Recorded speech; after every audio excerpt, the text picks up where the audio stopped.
Reading with your kids. Hola, ni hao, konnichiwa, assalamu alaikum, shalom, mahaba, ciao, bonjour, namaste, jumbo, bienvenidos. Hey, my name is Jedley. Welcome to Reading with Your Kids. We are coming to you from the beautiful neighborhood of Reedville, the loveliest neighborhood in all of Boston. Our mission is to help families grow closer through reading. We do that by introducing you to the coolest authors, the funniest tales, and a whole lot of reading inspiration for the whole family. We hope that you'll help us grow this mission by telling all of your family and friends about the show and letting them know that they can hear us on the WREB AM/FM 24/7 radio network. And they can find us on the iHeartRadio app, on Spotify, Apple Podcasts, Good Pods, Podcast Addict, Amazon Music, CastBox, Audible, YouTube. Wherever you find your favorite shows, you can find Reading with Your Kids. We have a really wonderful show for you today. First up, Andrea Goldner will be here to celebrate her new picture book. It's called Nanni Andi and Our Adventure to All Friends Park. Later in the show, we'll be taking a listen back to our conversation we had with Mr. G and talking about his book, How Many Squirrels Are in the World? This episode of Reading with Your Kids is brought to you by When Fred the Snake and Friends Go to the Beach, written by Dr. Peter Cotton. What if your next beach day turned into the adventure of a lifetime? And when Fred the Snake and Friends go to the beach, Fred and his friends are headed to the beautiful sea islands off the coast of South Carolina, where the sun is shining, the waves are rolling, and there's a whole world waiting to be explored. From sandy shores to ocean discoveries, Fred and his pals dive into the day with laughter, curiosity, and friendship. Whether they're exploring the coastline, meeting new sea creatures, or simply enjoying time together, every moment is a reminder that the best adventures are the ones we share. This is the fifth book in the beloved Fred the Snake series, where each story brings new places, new friends, and new opportunities to learn and grow. Written by Dr. Peter Cotton, renowned physician, teacher, and now gifted storyteller for children, these books continue to delight families with their warmth, imagination, and heart. So grab your towel, bring your imagination, and join Fred for a seaside adventure your families will treasure. Because with Fred the Snake, real magic happens when we choose kindness and become a friend. Join us right now from right outside the city of brotherly love, Philadelphia, Pennsylvania. Our guest is here today to celebrate her picture book. It's called All Friends Park. Please welcome to the show, Andrea Goldner. Hey, Andrea, how are you? I'm doing well, thank you. It's so nice to be here. Thank you for having me. You're very, very welcome. You are known affectionately as Nanni Andi. Am I right about that? Yes, I am. To many families and many children out there in the world. So, people probably don't realize it, but being a nanny is a long, proud tradition. Yes, it is. I raised my own children first. And when my youngest went to middle school, I said, you know what? I got to do something. So I went out and I went back into the childcare business because that's what I was good at. I've always said people are good at something, and that's what I was good at. So instead of recreating myself, I just kept going on and just became a childcare provider. That's wonderful. Mm-hmm. And so you would work with in the homes with in the homes, private nanny, yes. Very good. You're not like that British woman who was had a TV show, were you? Oh, right, yes. I think her name was Joanne. Yes, the Super Nanny. Yes, the Super Nanny. Yes. I call myself the new wave Mary Poppins. Okay. So I understand that Nanni Andi, the book series Nanni Andi, is based on some of the experiences you had as a nanny. Yes. Yeah. Going to the park. I believe that it's very early that we read to our kids. I'm even talking like newborn, because we want to instill the habit into the kids early, as young as, like I said, newborn. And it's also a known fact that if we read to children early, and they pick up the habit, they will learn to love literature. They will love to learn books. They will learn to love reading. And, it just makes them smarter individuals. Yeah. Yeah, absolutely. And so as somebody who's read to hundreds, maybe thousands of kids, but not like, a lot of authors out there might be listening and say, oh yeah, I've read to thousands of kids too, 500 at a time. You read to hundreds of kids curled up on the couch together, reading a little picture book, 1, 2 at a time. Books that they would hand to me. Yes. Yeah. Yes. So because this is reading with your kids, and because I started the podcast because I know the relationship I have with my now adult kids, which they're great relationships. They were built on a foundation of reading. And so talk, please, because people know I'm a clown, and so what are they going to listen to this clown for? You're a professional. Talk a little bit about the importance of that bond that happens when you are reading with kids, please. Well, when you read with kids, it gives them the experience to experience the story in the book physically that they would never be able to experience otherwise. And in my books, like I said, I start them for when they're newborn. So, like, for example, I have Nanni Andi and Our Adventure to All Friends Park.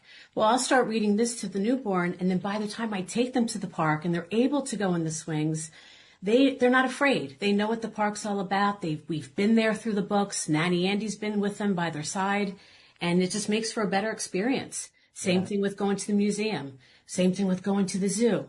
I try to pick out characters and animals that I know that the kids would love and that they'll see at the zoo. So they'll say, oh, it's like second nature for them. They're not doing it for the first time. Yeah. We've talked a lot about that, especially around spooky middle grade books that, in spooky middle grade books and adventure series, kids get to kind of imagine themselves dealing with some of the challenges they're seeing the characters deal with. With little kids, going to the zoo for the very first time can be just as challenging, as exciting, as maybe scary as facing a monster. That's right. That's right. So, if I have an ostrich in the book, or I have a bear in the book, they'll be able to point the bear out before they're even told what the animal is, and they're not afraid of it. Or the elephant. I mean, they're huge, but to the children, they're not that big because they've seen it little tiny in the book, and they understand that it's not going to hurt them. Yeah. And sitting down and talking about an experience to come through a storybook, I think is a lot more effective than sitting down with them and saying, all right, we're going to the zoo. When we go to the zoo, you're not going to be asking me for popcorn and cotton candy. You're going to sit down. You're not going to be running away. And I don't care what anybody else's parents and them do. You're going to sit down. You're going to be... You're going to be happy, and you're just going to like it all. And the kids are like, okay, we're going to the zoo, whatever the zoo is. And they see all these people and the big crowds of people. And then we shove the animals in their faces, and they just don't quite understand. But if I can introduce it first, like with going to the park. Going to the zoo is actually my third book that I'm working on right now. But going to the park, Nanni Andi pushes them on the swings and catches them going down the slide. It also helps caregivers to show them, get off the bench and maybe your phone and go and interact with the child at the park. It's just such a better experience for everybody. Yeah. Boy, did you ever think you'd have to say that to somebody when you were a nanny, that someday you'd have to look over at a young mother and say, hey, you want to get off your phone and come over here and play with your kid? It's so frustrating to watch because my eye just zooms right in.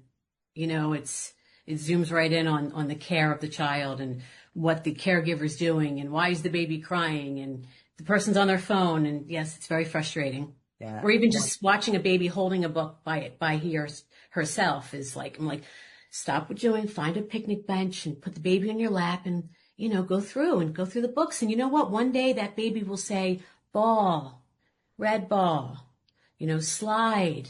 They'll be able to see the picture, know what the picture, because we've discussed what the picture is. And then they'll learn to read earlier. Yeah. Boy, you remind me a lot of my wife. Boy, we'll go down the street and she'll see someone. Why is that kid out with his pajamas on? Why is that kid? Look at these two different kinds of shoes on. I'm like, all right, calm down, super teacher. Just chill out. Oh, your wife is a teacher. She was, yeah, 34 Good. years. Yeah, Good. yeah. It was a wonderful, wonderful career for her. What, after all these experiences as a nanny, spending so much time helping raise other kids, other folks' kids, why did you decide that now I want to, put on a new hat and become a children's author? So when I was a nanny, I was actually considered one of the top 1% nannies wherever I went. For each state I went to work. And I was really bummed out. I said, you know what are they going to do without Nanny Andi? Not me, Nanny Andi. Because as you see in the picture, I'm the Nanny Andi's the main character, and it was me. I could only write it from my perspective. Sure. I couldn't write it from someone else's perspective.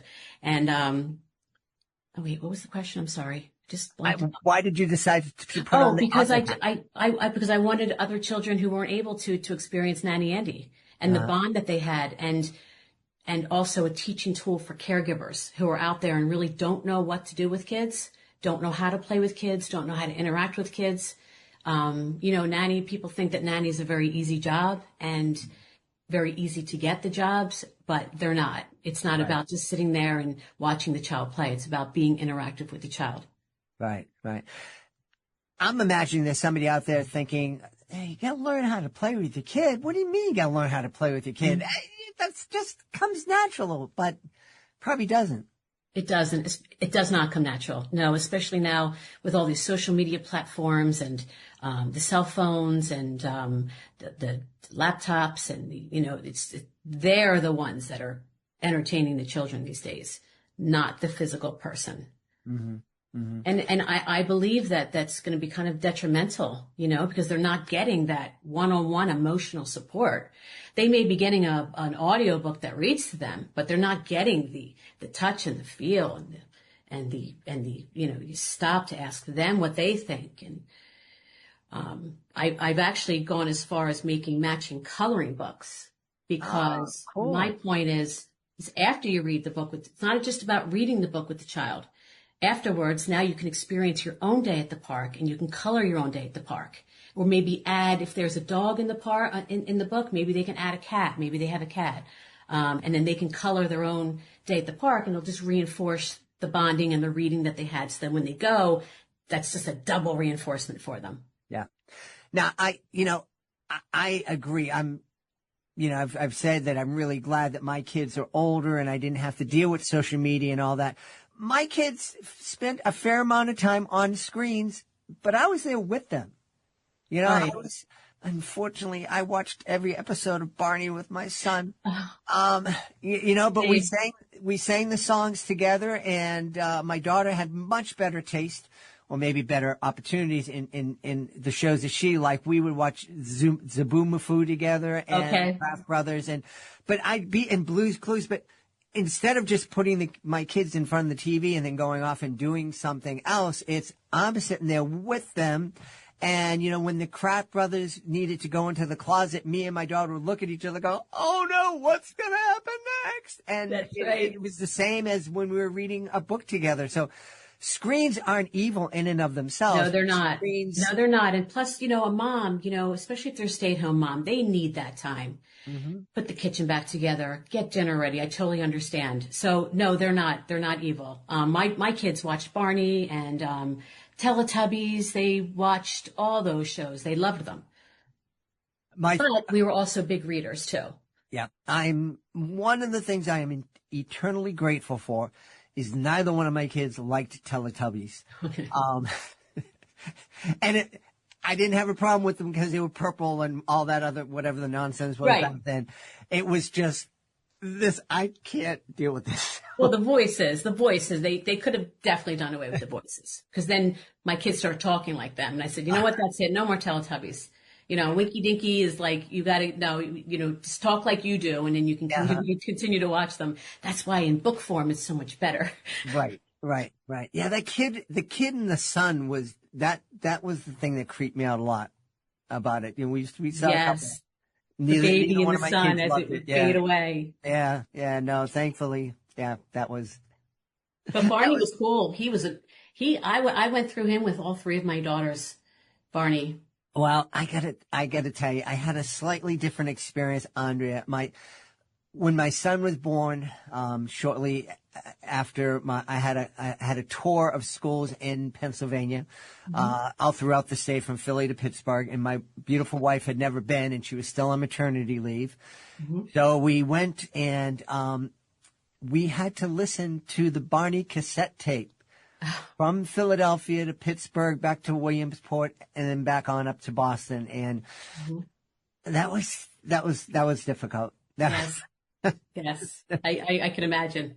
Because then you start singing it along with it. We did. And then you find yourself, walking through the breezeway the next day, with all your friends, and you're singing, the cleanup song or, what other, Barney in concert. Yeah. I understand. My daughter, although my daughter did know the alphabet, the Jewish alphabet, the Hebrew alphabet from Barney. Yes. Really? I don't remember Barney speaking or reading Hebrew. Yes. He spoke Hebrew. He was teaching the alphabet to the kids in the circle, and she did learn it. Good for her. I think I did too. That's Yes. really great. That's really great. Mm-hmm. Boy, we're showing our age now. We're showing our We kids. are. We're, I have we're, two we're- granddaughters now, and it's so different. It's so Yeah. different. In fact, my granddaughter is the baby. Awesome. And her name is Little One. It's Little One. So Uh-huh. it's just a replica of my granddaughter. So she calls it the Grandma's Summer Book, Yeah, neat. because her name is Summer. Mm-hmm. How many books do you intend to create in this series? Well, let's see. I'm on my third book, Mm-hmm. and it's endless. It is endless. I mean, I'm even starting to think about, sniffing flowers with Nanni Andi, and just teaching children all about the different flowers that are out there and the different flower boxes, and on each stoop, because it's a city setting, will be a family or a mother or father sitting there, and then, little one walks by, and I take her out, and they're going to sniff the flowers. So, and then everybody smiles, and then we explain what the flower is. When I write them, I write them from here, of exactly how things happened with the children I was with. If the illustrations weren't so expensive, I would probably be on my 7th or 8th book, but it's really expensive to do. It can be, yeah. It's very, very expensive because she's very, very good. She Wonderful. captured the whole essence of Nanni Andi beautifully. Well, let's give that expensive illustrator a shout out. Yes, her name is Amanda Mascow. Excellent. Yes. Very, very good. Very good. Yes. Tell me, I think a lot of my kids, neither one of my kids or their spouses have kids at the moment. I'm hearing a lot of young people in that 30-year-old range, like, oh no, we have dogs, and parents. It's so hard to raise kids, and I'm really focused on my work. Can you talk a little bit about the joy? I know you were a professional, and I know that you brought the professionalism into it, but I know, just from spending a little bit of time with you, that there was love in the time and the energy that you put into those kids that you cared for. Talk a little bit about the benefit and the joys that you received spending time with those little ones. It would all start by pulling up and watching them by the window, waiting for me to come, and the excitement they would have, because they knew that, now this would be the older ones as they got older, they knew that it was just going to be a day of just joy and fun and hugs and just the trust in their eyes and the respect they gave me, because I gave them the respect as well. I didn't treat them like little I always say that I was most of their very first best friends. And that's how our relationships were. We were best friends. I looked after them. I made sure they were safe. I made sure they were happy. And in return, they respected me for that. It's a beautiful bond. If you do it in a loving manner, in a real genuine way, it's beautiful. I mean, they just love to play. The play. Children just have an endless love of play. Mm-hmm. Mm-hmm. Yeah. And I was right there on the ground with them. Yeah. I actually played with them more than I played with my own children, because I had to cook, clean, get them ready for school, do the laundry, do all that stuff, where when you're just taking care of this one family or one child, that's all you have to do. And you just put 100% of your commitment and love into that human being. Yeah. Yeah. So it felt, leaving there, I would feel exhausted. Sure. But accomplished. Yeah. Mm-hmm. When my kids were young, there was a famous here in our little neighborhood, woman who had like a little preschool, they called it, before there were licensed daycares, I guess.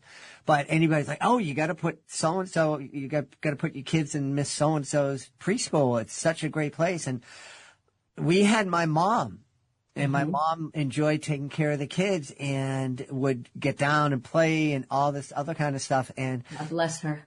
That, we'd always say, we don't need Miss So-and-so. I'm sure she's great. We're going to leave space open for somebody else because we get Grammy. And it was such a blessing. No one can fill the place of Grammy. Yeah. Not even a parent. Yeah. Well, Nanny Andi probably filled it, came close. Nanni Andi. Yeah, my grandkids are pretty lucky because they get Nanni Andi and Grammy. And yes, I definitely, a lot of the families would say, oh my, I either had to like leave because I was moving or the kids were going to school and I would have to find another part-time position because I had them from newborn up to like, first or second grade. And they said the worst part about having you is we can't find anybody like you. Right. You set the standard so high. And, so I've begun now to train nannies how to work with children. Oh, wonderful. Mm-hmm. So that's still a viable profession for young people. It sure is. Yeah. A lot of families don't want them in a daycare setting, so they hire a one-on-one nanny. If somebody is, so are you doing the coaching or this prep work on a regular basis? So I go on social media and on my website, I have a website for my books. I'm going to start adding, some coaching for families of how to hire a nanny. That's also very important. How to hire nannies, and then for nannies, how to interact with the children. Maybe if they live close enough, go have the family show me what they want done and have the nanny shadow me. I teach the nanny and then I go away, and then I would just be in contact with the nanny instead of them having to be back and forth with the families. Well, I think that's a fantastic fantastic idea. Let's tell everybody where they can go to find out more about Nanni Andi. Nanni Andi. Adventures in All Friends Park, and also find out more about you and so my website is nannyandi.com. It's NANNIANDI.com. My name is Andrea, and the kids didn't call me Andrea; they would call me Andi, and then Nanni Andi just kind of trickled into it. Excellent. I'm on social media under Nanni Andi Books, which is on TikTok and Facebook, and I'm going to start reading online to kids. I'm going to go on Eventbrite and set up some hourly not classes, but free readings for families, so that I could sit there and just read the books to them and have them ask me any questions or chit chat with the kids. Great, wonderful. We've had a great time speaking to the author of Nanni Andi at the Adventures in All Friends Park. Yes. I guess has been Andrea Goldner. Andrea, thanks for being with us. Thank you so much. I appreciate you. Bye, everybody. Don't forget to read to your kids. Hey, this episode of Reading with Your Kids is brought to you by AspireDrinks.com. Hey, I have a quick question for you. Have you ever wanted a little extra energy, but not the kind that makes your heart race or leaves you crashing an hour later? Well, that's exactly why I want to tell you about Aspire Drinks. You'll find them at AspireDrinks.com. Aspire calls itself a healthy energy drink, and honestly, that description really fits. Instead of loading you up with sugar or extreme caffeine, Aspire delivers a gentle, steady boost with 80 milligrams of natural caffeine from green tea and guarana. That's about half the caffeine of most energy drinks, enough to help you stay focused without the jitters or the crash. It's also zero sugar, 0 calories, and 0 artificial additives, which makes it a great choice for parents, teachers, and anyone trying to make healthier choices while still getting things done. And get this, it actually tastes great, light, crisp, and lightly sparkling, with flavors like sweet cherry, raspberry acai, mango lemonade, that's what I love. No heavy aftertaste and easy on the stomach. Aspire is packed with B and C vitamins, biotin, and ginger. And it's vegan, gluten-free, keto-friendly, really designed for real life.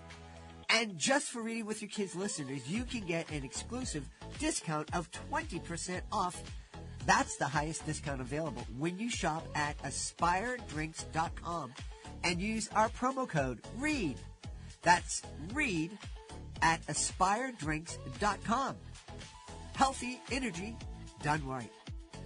Attention, this important consumer alert is brought to you by CBC Funding. Hey, did you know it's possible to receive upfront money from your structured settlement, annuity, or pending lawsuit? It's true. If you are receiving a structured settlement spread out over time and you want a lump sum amount delivered immediately, then you need to call CBC Funding. With your cash today, you can pay off credit card debt, pay medical bills, fund your education, or improve your home. You don't need to wait. Structured settlements are commonly used to resolve personal injury lawsuits. Annuities, they're designed to spread payments out over 10 or 20 years. For many of you in need of money today, this simply does not work. If you have a structured settlement and you want cash now, call CBC's Settlement Funding. Here's the number. 800-442-0665. 800-442-0665.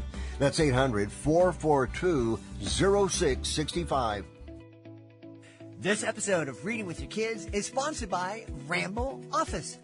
You know, before I tell you about Ramble Office, let me tell you about what travel used to look like for me. When I take the Reading with Your Kids studio on the road, it was like a lot. I had one box for the mixer, another case for microphones, a satchel for my laptop, cables everywhere. And I always felt like I was forgetting something. That's why Ramble Office really clicked with me. Rambo takes everything I used to juggle, tech, gear, personal stuff, and puts it into one smart, great-looking unit that's designed to be a mobile office, not just luggage. Everything has a place. Everything stays protected. And when you get to where you're going, you're ready to work. Instead of digging through bags or repacking your life every time you move, Rambo keeps your setup organized and ready to deploy. Travel days stop being chaos and start being productive. It's sleek, modern, built for people whose work doesn't stop just because they're on the move. And if your job follows you, whether that's podcasting, teaching, consulting, or creating, Ramble is worth a look. Go to RambleOfficeAnywhere.com, all one word, RambleOfficeAnywhere.com. Use the promo code READ, R-E-A-D, and receive 5% off any product. It's exclusive for Reading with Your Kids listeners. Check it out today, RambleOfficeAnywhere.com, promo code READ. Join us right now from the beautiful state of Massachusetts. Our guest is here today to celebrate his brand new picture book. The book is called How Many Squirrels Are in the World? Please welcome to the show Grammy Award-winning musician, an author. He's known on stage as Mr. G. Please welcome to the show Ben Gundersheimer. Hey, Ben, how are you? I'm doing great. Thanks so much for having me, Jed. I'm excited to have you here. Anytime we have a neighbor from Massachusetts on, I just absolutely love it. Nice. Well, yeah, I feel the brotherhood for sure. There you go. And so you've won a Latin Grammy Award. We're going to talk about that in a little while.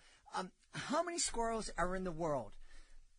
I love that idea. My wife would say, in something that she had to ask for many mornings a couple of years ago, is how many squirrels am I going to find in my engine eating my wires? I get it. Yeah, they appear in all sorts of unusual places. They do. So tell us about this book. Well, How Many Squirrels Are in the World, like all my books, is based on an original song, and it's a song on the first Mr. G album. I now have 12, so it's been a sort of a fan favorite with kids and families and teachers as sort of a counting song. I'll play a little of it for you later, but for years. But it's my third children's picture book, and just thrilled that it's coming out now. The illustrator is a longtime collaborator.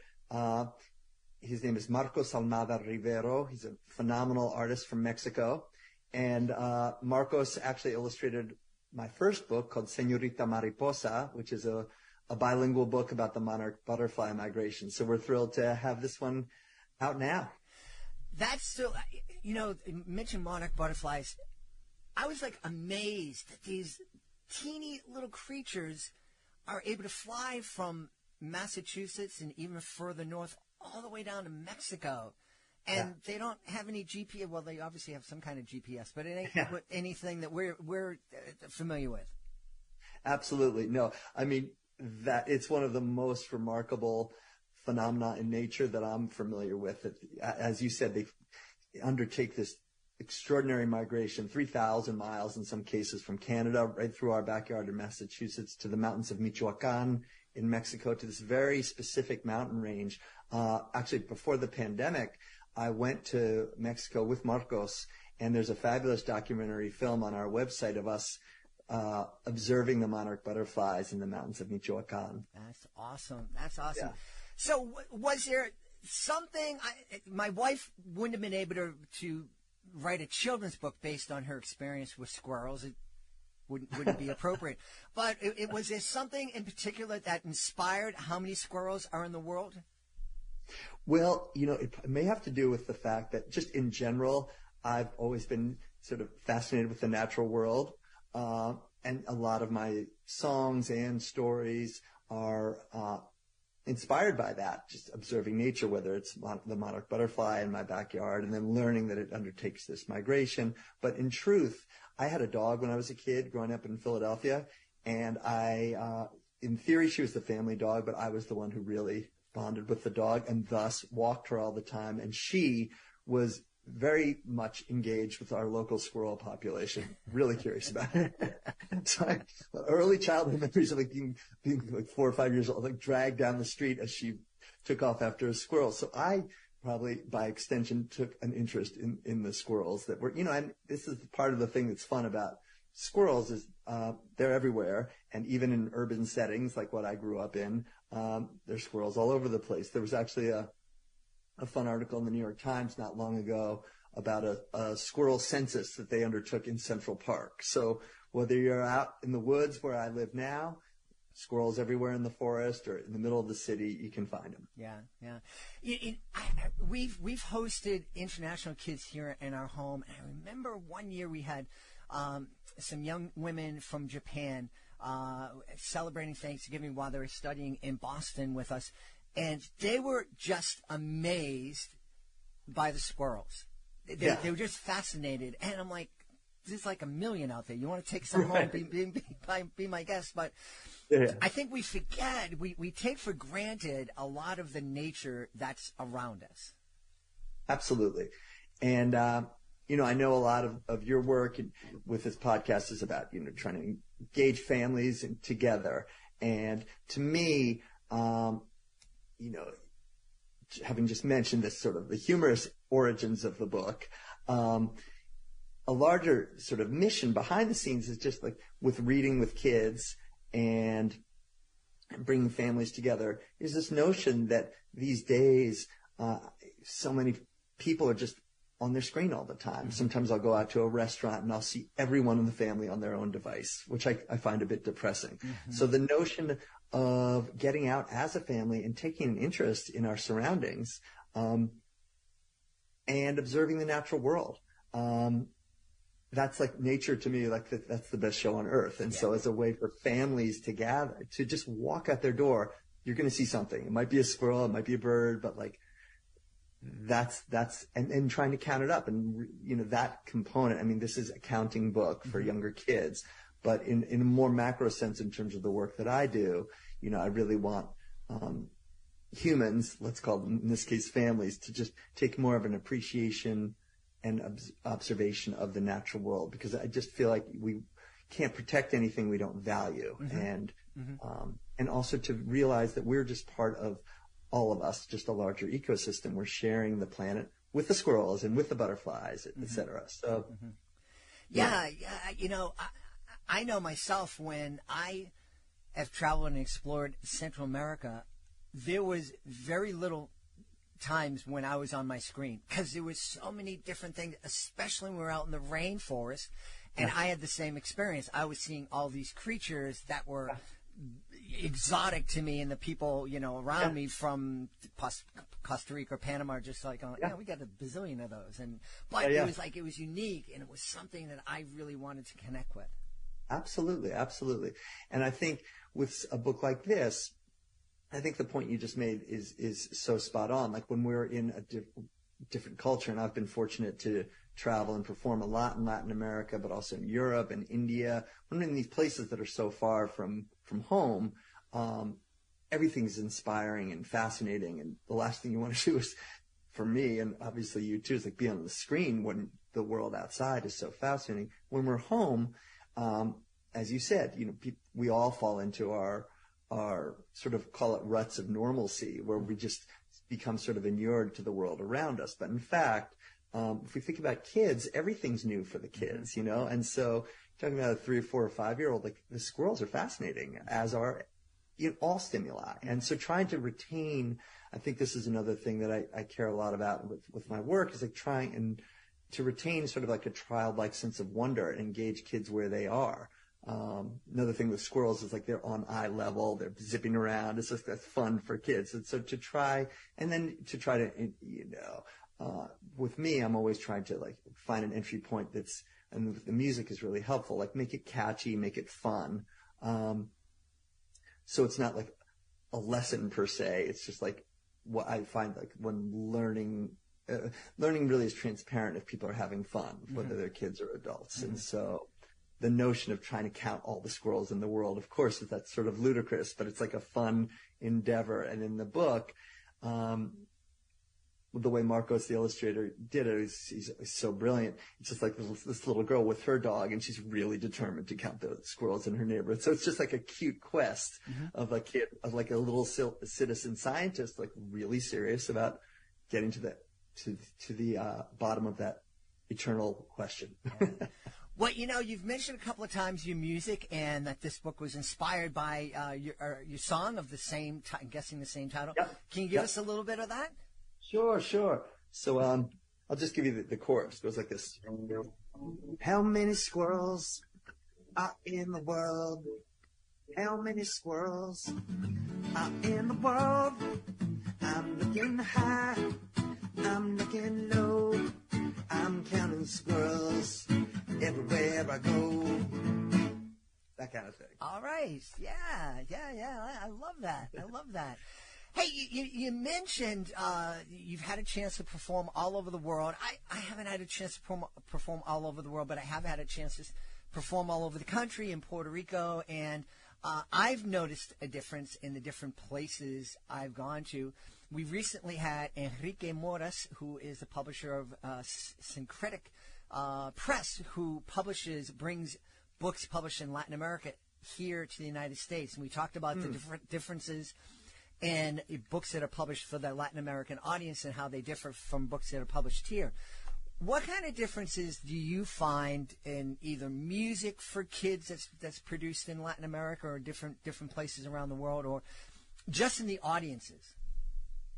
It's a great question. And one of the things that's been really fascinating for me I'll talk about it in the third person for a second, because prior to beginning the Mr. G project, I had a long career as a singer-songwriter for grown-ups, and was in bands and performed solo.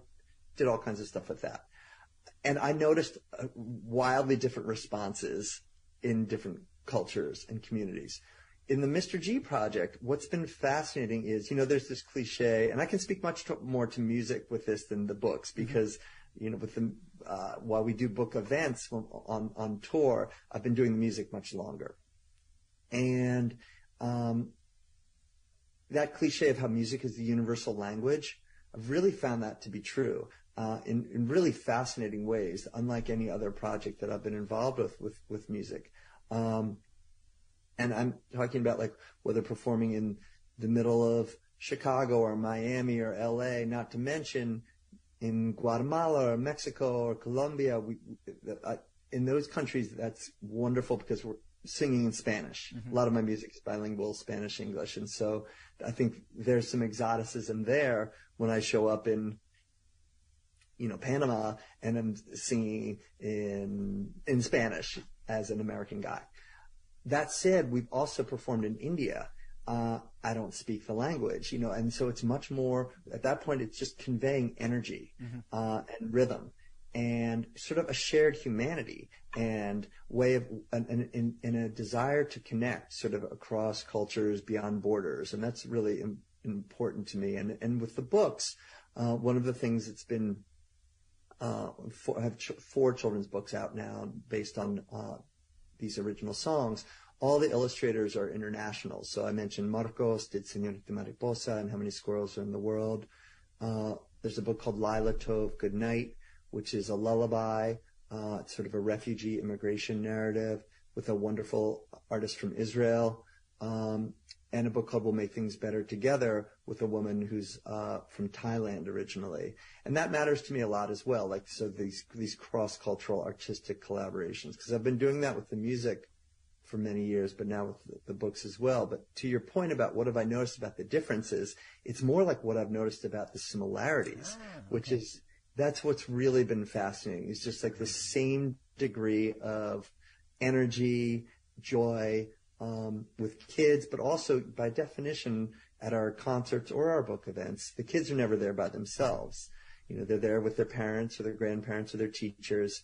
And there's been this, incredibly heartening, universal similarity to the response, which is just like joy and engagement and fun and curiosity. That's awesome.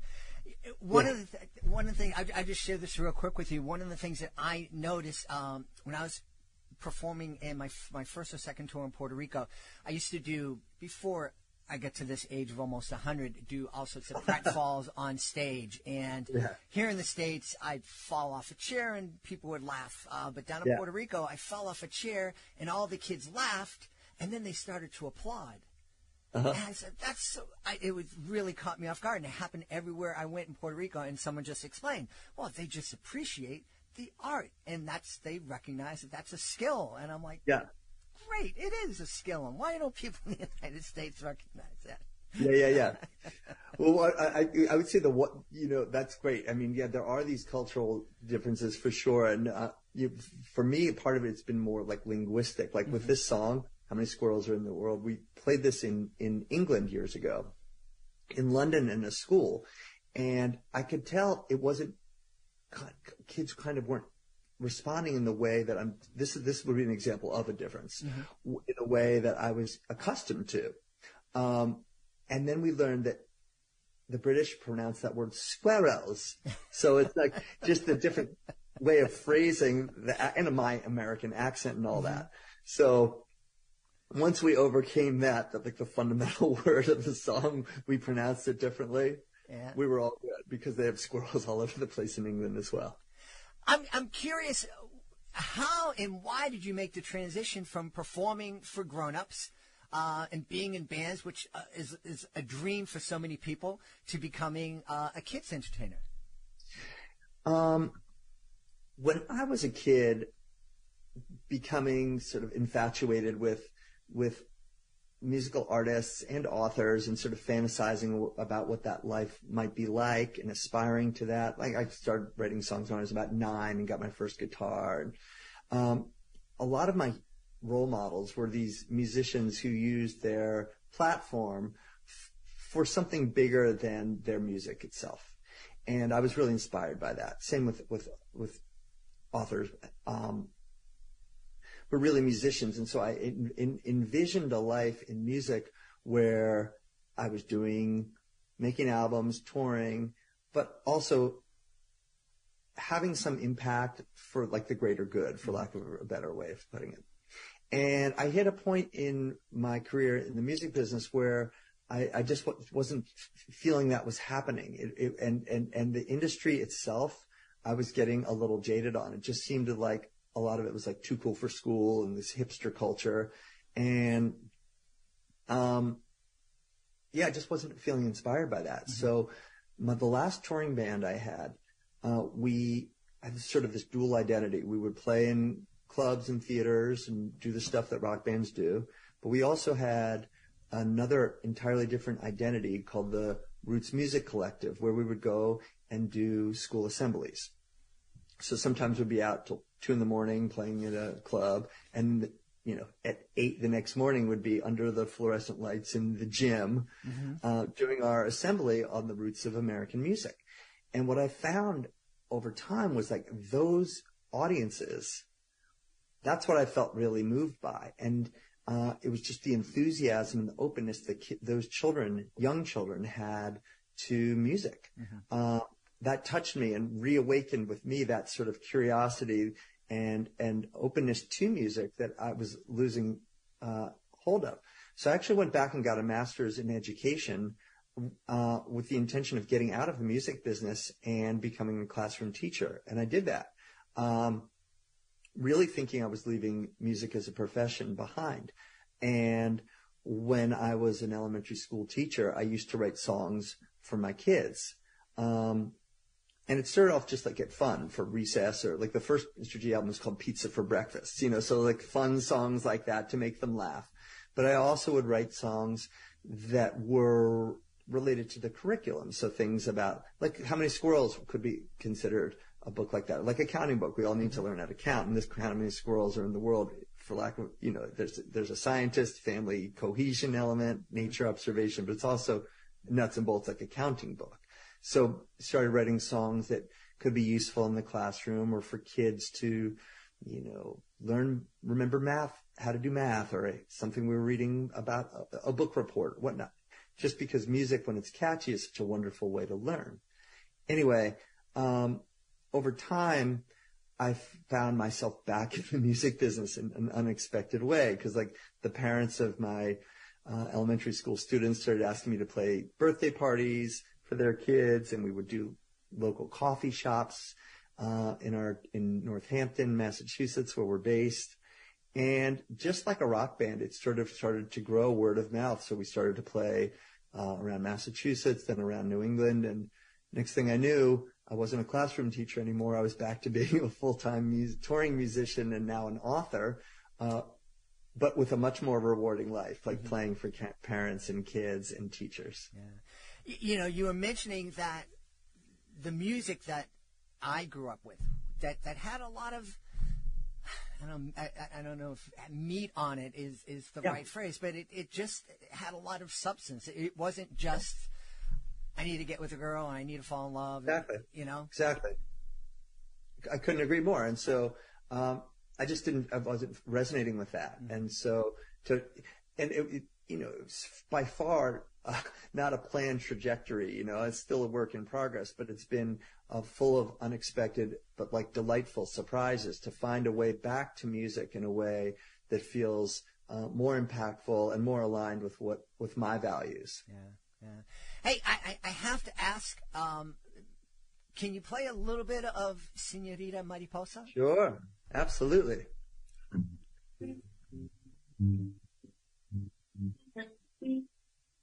Señorita Mariposa, tú eres muy hermosa.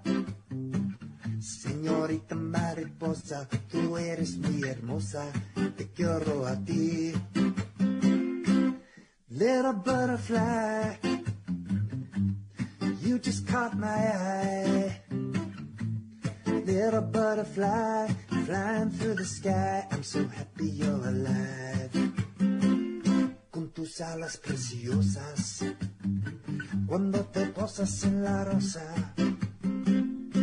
Your pretty orange wings, they make me wanna sing. Señorita Mariposa, tú eres muy hermosa. Señorita Mariposa, tú eres muy hermosa. Te quiero a ti. Little butterfly, flying through the sky. I'm so happy you're alive.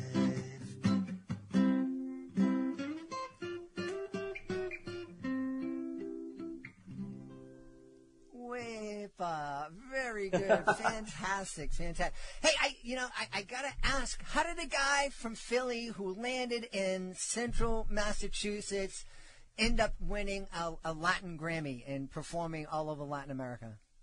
That's also an unexpected path. So when I was a kid, like 3 years old, I was asked what I wanted to be when I grew up, like lots of kids are.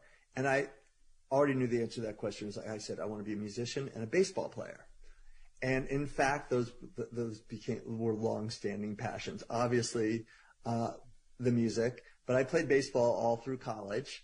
And when there was time, the reason I'm mentioning all this, when we came to junior high, 7th grade, in my school in Philadelphia, you had to choose either French or Spanish. Mm-hmm. And for me, that was an easy one. I didn't know anyone who spoke a word of Spanish, but I thought, I'll learn Spanish now, and then when I'm a Major League Baseball player, I'll be able to communicate with my teammates from Latin America. Mm-hmm.